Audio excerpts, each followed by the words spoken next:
Dans mon chemin, j'ai rencontré une pigrièche, tout au bout d'un bâton planté, des clous dedans la tête, avec par devant des petits enfants.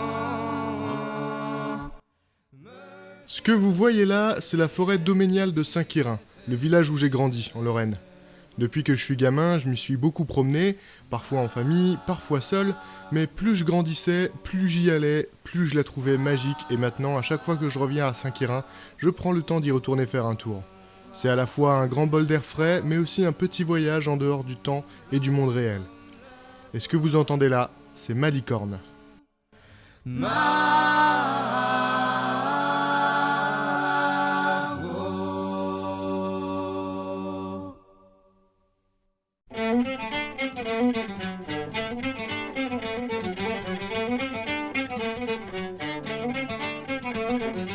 Malicorne, moi j'ai beaucoup de souvenirs qui me viennent de mon enfance en fait. Mon père en écoutait beaucoup, et comme il mettait toujours le volume hyper fort, c'était impossible de le rater.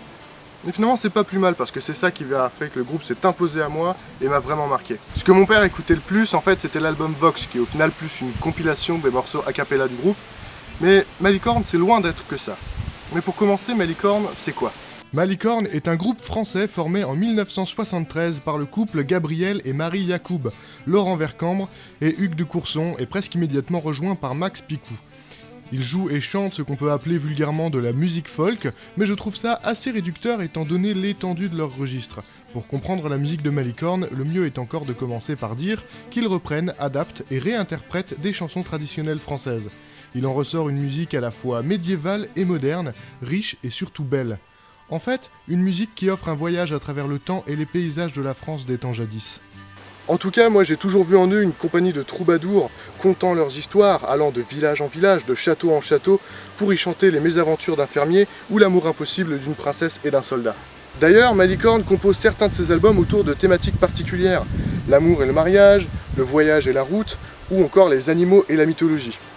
Par exemple, l'album Almanach traite tout au long de ses 12 titres les différentes pratiques magiques et rituelles qui s'accordent aux 12 mois de l'année. Salut à la compagnie de cette maison, je vous souhaite une bonne année, du bien à foison. Pour moi, Malicorne, c'est des histoires, des contes et des légendes qui nous sont chantées. Et pour les chanter, le meilleur des bardes, c'est Gabriel Yacoub. Même si le groupe n'est pas de son seul fait, Gabriel Yacoub en est le principal chanteur, et il faut avouer que sa voix atypique est en grande partie responsable de la personnalité forte de Malicorne.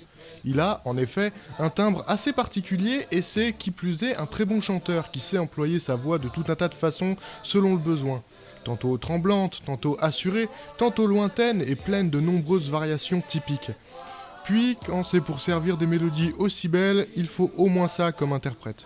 Mais ne grillons pas les étapes, Malicorne c'est d'abord un essai musical du couple de Gabriel Yacoub et son épouse Marie Sauvet, sous la forme d'un premier album en 1973, Pierre de Grenoble. Ils l'enregistrent à eux deux, en s'entourant de quelques musiciens, et forment le groupe Malicorne peu avant la sortie de l'album. Donc est-ce que c'est un album de Malicorne à proprement parler ? À voir. À voir peut-être, mais l'album fait quand même son petit effet et connaîtra un succès suffisant pour confirmer le groupe sur la scène des musiques traditionnelles en France. D'autant que Pierre de Grenoble comprend quand même quelques titres des plus notoires du groupe, à commencer par le morceau éponyme et Le Prince d'Orange, que je préfère en version a cappella pour le coup. Mais le son de Malicorne est déjà bel et bien là, unique et reconnaissable entre tous. Quand Pierre est parti pour la guerre, 7 ans y est resté, 7 ans.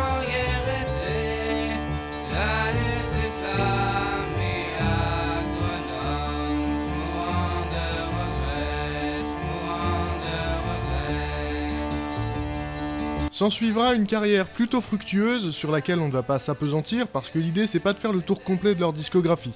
Mais allez, citons-les tout de même. Donc, Colin, le premier vrai album de Malicorne, en 1974 avec les morceaux Dame Lombarde, Le Chant des Livrées et Le Déville d'amour.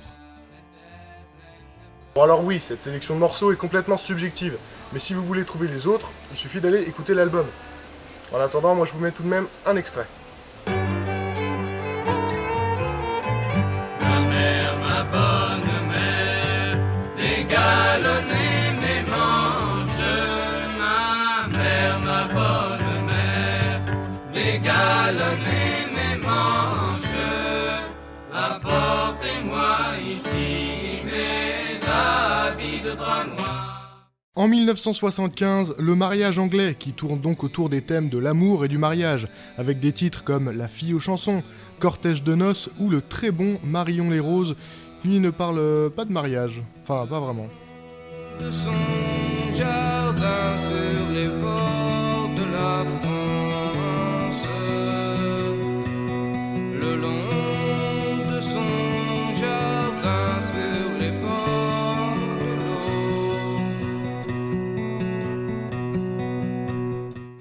En 1976, probablement leur album le plus connu et apprécié, Almana, qui arbore des morceaux tels que Les Tristes Noces, Voici la Saint-Jean et L'écolier assassin.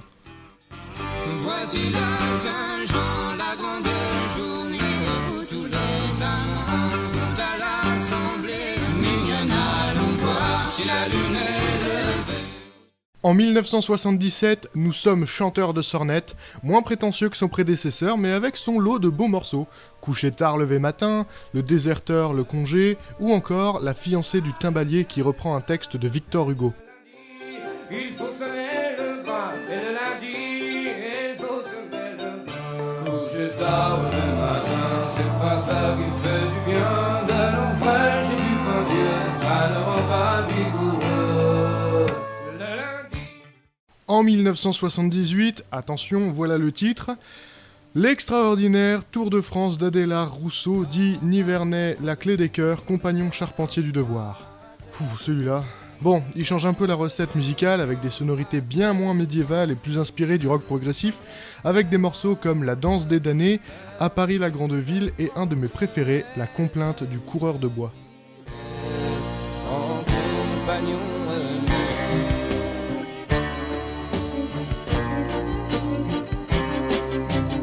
en commençant mon voyage, par les temps que je passe, le chemin d'Orléans, Loire et Touraine, sont plus rangés de même la Rochelle. En 1979 sort Le Bestiaire. Oui, un album par an, ils sont productifs. Sur celui-ci, je citerai Les 7 jours de mai, Jean des Loups et bien sûr La Mule. C'est 5 sols mon prince, 5 sols et un denier. C'est 5 sols mon prince, 5 sols et un denier. Dis-moi forgeron si tu tiendras ma mule. Après cela, ils sortent encore Balançoire en feu et Les cathédrales de l'industrie, respectivement en 1981 et 1986. Mais je m'attarderai vraiment pas sur cela parce qu'on est dans un style qui est vraiment trop différent et que même si ça manque pas d'idées, moi j'arrive plus trop à suivre et en général je m'arrête au Bestiaire. Qu'on soit bien d'accord, hein, je ne critique en rien ces deux albums sur leur qualité, mais c'est juste que moi, ce qui me plaît dans Malicorne, c'est tout l'aspect folk médiéval qui nous fait vraiment voyager à travers une époque lointaine de notre pays. D'ailleurs, je précise bien de notre pays, la France donc, parce que c'est ce qui est mis à l'honneur dans la musique du groupe, sans tomber dans un quelconque patriotisme, chauvinisme, nationalisme ou tout autre mot en isme. Malicorne nous donne quand même une certaine image de la culture française et québécoise, en reprenant des textes du répertoire traditionnel de toutes les régions. Et évidemment, tout est chanté dans la langue de Molière, souvent traduite d'un patois, et on y fait même un beau portrait. Les tournures de phrases sont belles et les mots ressurgissent parfois de l'oubli des temps jadis. Du coup, on fait une petite aparté en fait dans le tournage parce que quand on passe par là, pour raconter un peu l'anecdote qu'une fois je me baladais tout seul dans la forêt là, je faisais pas de bruit ou quoi, je devais écouter ma musique, peu importe, et juste là, moi je devais être à peu près là, enfin à peu près on avait 5 mètres de distance, il y a un énorme sanglier qui s'est posé devant moi mais d'un coup comme ça qui arrivait mon image. Autant dire que quand on croise un sanglier comme ça, on fait pas le cake du tout. Donc bon ça va, j'ai pas bougé du tout, j'étais vraiment figé. Il a fini par se barrer mais bon, voilà, comme quoi on peut faire des rencontres quoi. Et des beaux mots, des belles phrases qui racontent des belles histoires. Beaucoup sont des histoires d'amour, belles, cruelles parfois. Mais si vous aimez le romantisme chevaleresque et les destins tragiques, vous aurez de quoi faire. Ceci dit, le groupe apporte aussi des histoires plus drôles, entraînantes, légères et fortes. On ne fait pas que pleurer.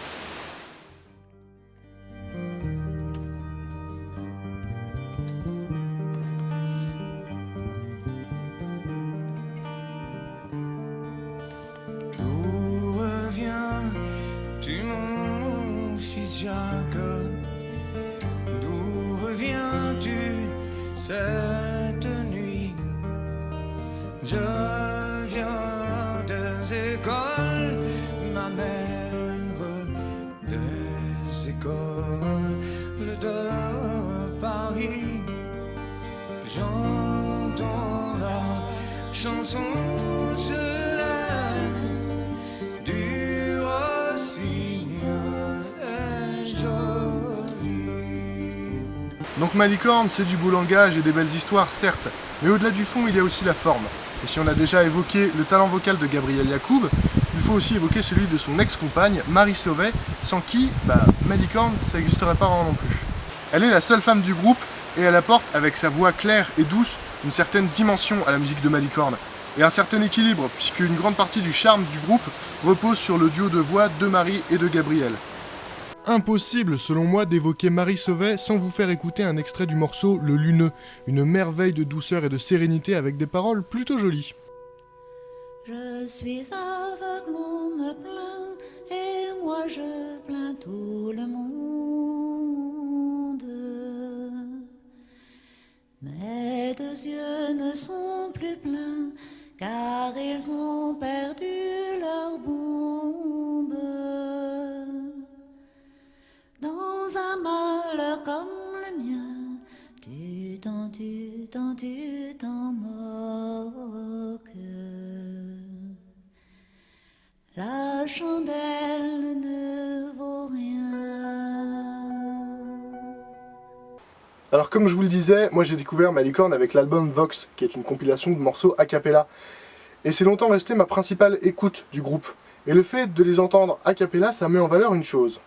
Le mois d'avril s'en est allé, le mois de mai s'est approché. Et Marion,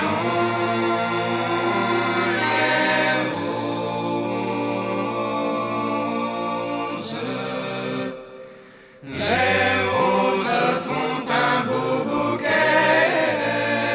les roses font un beau bouquet quand elles sont jolies. Que vous soyez un connaisseur ou pas, vous pourrez sans mal constater que techniquement, Malicorne c'est pas des branques, notamment en ce qui concerne les harmonies vocales. D'ailleurs, ce que Gabriel Yacoub préfère, c'est les polyphonies vocales.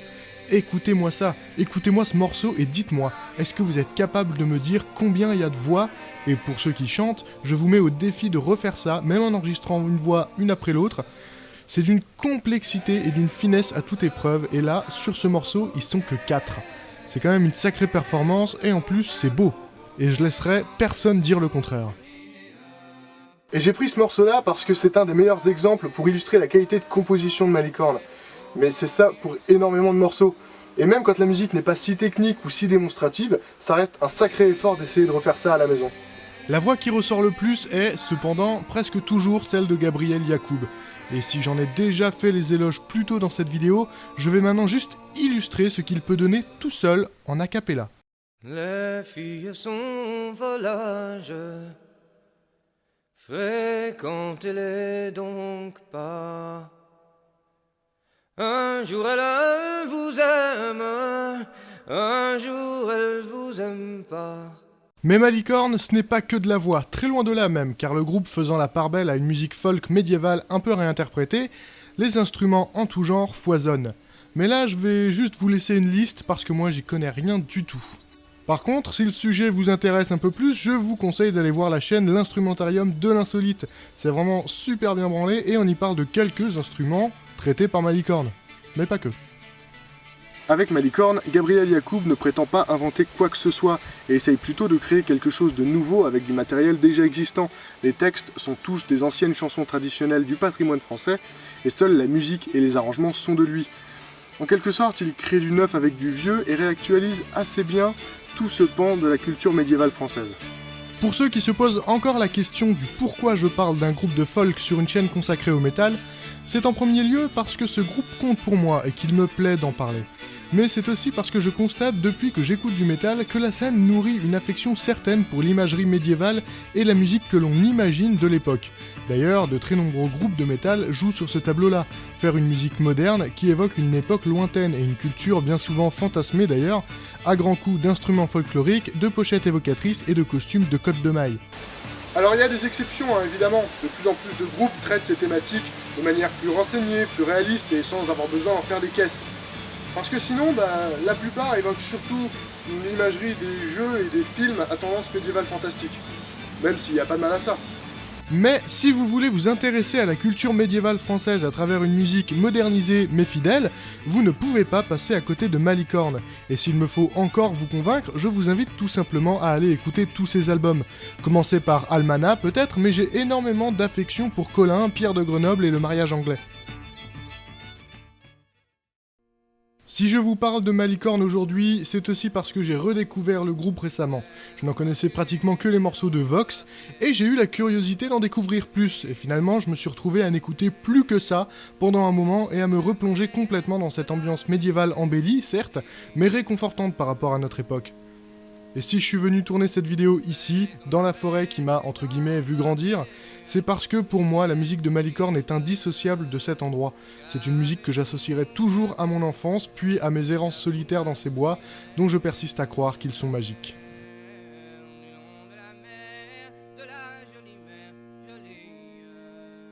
Bon, c'est tout pour aujourd'hui. J'espère que cette vidéo hors série vous aura plu et qu'elle vous aura donné envie de poser une oreille sur Malicorne.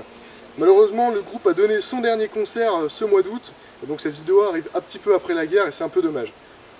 Bon, moi je vous dis à la prochaine fois, prenez soin de vous et prenez le temps de vous perdre dans des histoires qui font rêver. Allez, à plus. Partons, chers compagnons, le devoir m'ordonne. Voici le vrai moment, il nous faut battre au champ. L'hiver est écoulé, la neige et la froidure. On voit dès à présent revenir le printemps. Le sac dessus le dos, on y fait la